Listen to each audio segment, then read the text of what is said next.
Donc pour le fil générateur, qu'est-ce qu'on entend par un fil générateur? Donc lorsqu'on vend une marchandise, donc on passe l'écriture comptable suivante. Donc on débite le compte client et la banque ou la caisse. Et on crédite vente. Et État TVA facturé, la classe 4. Donc c'est une dette à court terme vis-à-vis du trésor. Donc autrement dit, c'est à quel moment cette dette vis-à-vis du trésor va être exigible? À quel moment dois-je verser cette somme à l'État?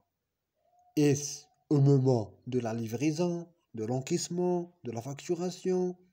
Donc la réponse est donnée par le fait générateur. C'est l'acte, si on veut donner une définition, c'est l'acte, c'est l'opération, c'est l'événement qui fait que la taxe devienne exigible. À quel moment que cette TVA que j'ai facturée à mon client, je vais la déclarer à l'État. Donc au Maroc, on distingue justement entre ces deux faits générateurs. Donc un régime de droit commun, c'est-à-dire un régime qu'on vous applique par défaut, on ne le choisit pas, on ne déclare pas son choix, on peut l'appeler là une autre appellation, c'est l'encaissement. Il y a le régime du débit, ou bien optionnel, sur demande, sur option. Pour passer au débit, il faut déclarer à l'État. Donc pour le régime de l'encaissement.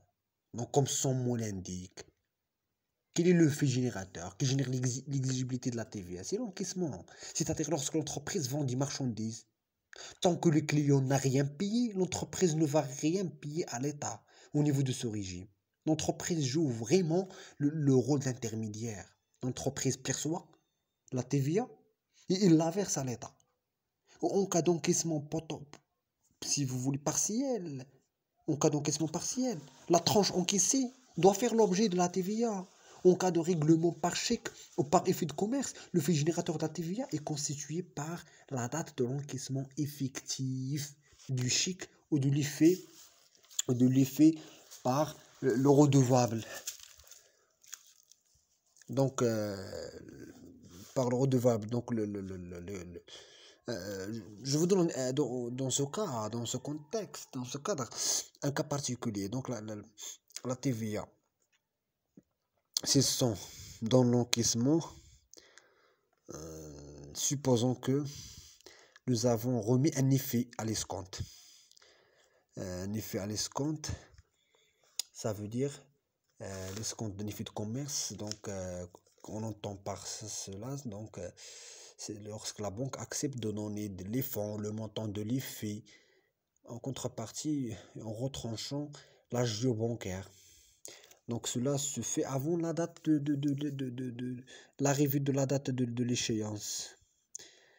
L'entreprise donc s'adresse à la banque en lui demandant de récupérer le montant qui figure sur l'effet.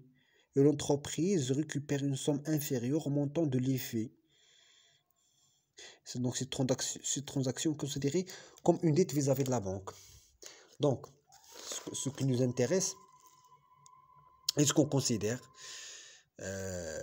comme un encaissement réel. Et par conséquent, la TVA qui correspond à cette opération doit être déclarée. Donc le montant encaissé que la banque a mis à la disposition de l'entreprise, donc c'est un encaissement réel. Ou bien, on doit attendre à l'échéance. Donc à ce niveau, on doit faire appel à l'écriture comptable lorsque le fait revient escompté. Donc on débite la banque, les frais sur effet de commerce, les intérêts, emprunts et dettes. Et le compte est à TVA récupérable. Et on crédit discount 5520. Donc le montant qu'on a encaissé ne vous appartient pas. C'est un montant prêté par la banque. C'est pas le client qui l'a payé. C'est pas un encaissement réel. La banque nous a prêté de l'argent pour résoudre un problème de trésorerie en attendant justement que le client paye. Donc il nous a avancé des fonds. Et par conséquent, ce n'est pas un encaissement réel. Il n'a rien à déclarer. Donc à ce niveau, il faut rappeler que les comptables font cette grave erreur parce qu'ils se basent sur les relevés bancaires et ils déclarent la TVA. il verse à l'État et il prévit justement la société de cette liquidité. Donc cela dû à une mauvaise interprétation qui coûte cher à la société et pour le régime du débit. Donc c'est dans le régime d'encaissement. Donc le fait générateur ici, l'encaissement, l'entrée d'argent. En matière de débit, le fait générateur, c'est juste la passation de l'écriture comptable. Donc lorsqu'on vend, on vend. Donc on débite le compte client et on crédite le compte et à TVA facturé.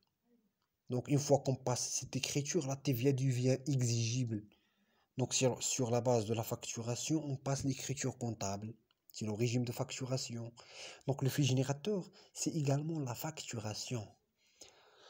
Donc lorsque l'entreprise reçoit une avance, si on laisse la déclaration jusqu'à la facturation, donc le débit, c'est le fait.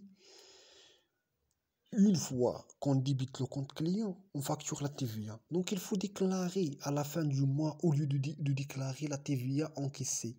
Donc on va déclarer toute la TVA qu'on a débitée, même si le client n'a rien encore payé.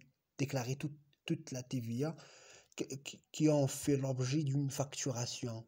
On doit déclarer l'avance en attendant que la facture soit faite. L'encaissement dans ce cas devient le fait générateur. Donc, quand doit-on demander le passage au régime de débit? Donc, à la fin de chaque année, la société qui veut passer à ce régime doivent déclarer au 31/12 et informer l'État que l'année suivante vont passer à ce régime pour une société donc, qui vient de voir le jour. Il a un mois pour faire une déclaration. C'est lorsqu'il va réaliser sa première vente. Donc, comment choisir entre l'encaissement et le débit? Donc, si on compare ces deux régimes, lesquels apparemment le plus avantageux. Donc tout le monde va me dire le régime d'encaissement. Mais le régime de débit existe depuis 1986 et il est toujours en vigueur comme régime optionnel. Donc cela veut dire que les sociétés le choisissent. Donc cela veut dire qu'ils trouvent avantage. Donc on décortique. Donc débit, c'est accepté de payer à l'État. Même si l'entreprise n'a pas encore payé. Donc, qui va accepter ça? Donc, vous aurez un problème de trésorerie. Il semble qu'il n'a d'avantage.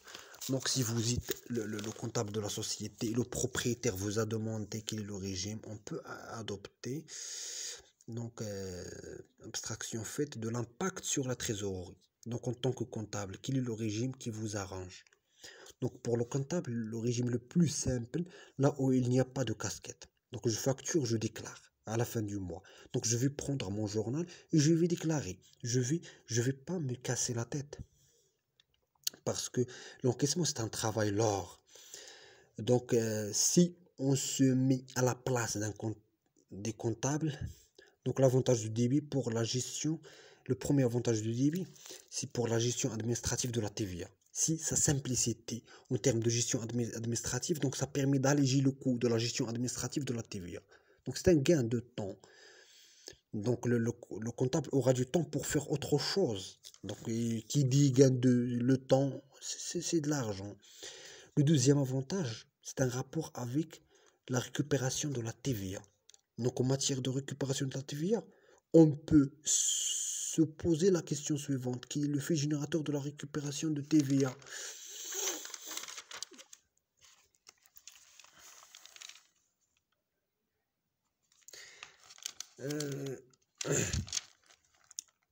Donc, justement, nous allons essayer d'apporter des éléments de réponse à cette question au niveau de la capsule prochaine.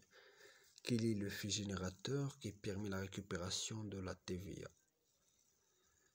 Ça va faire l'objet de la prochaine vidéo.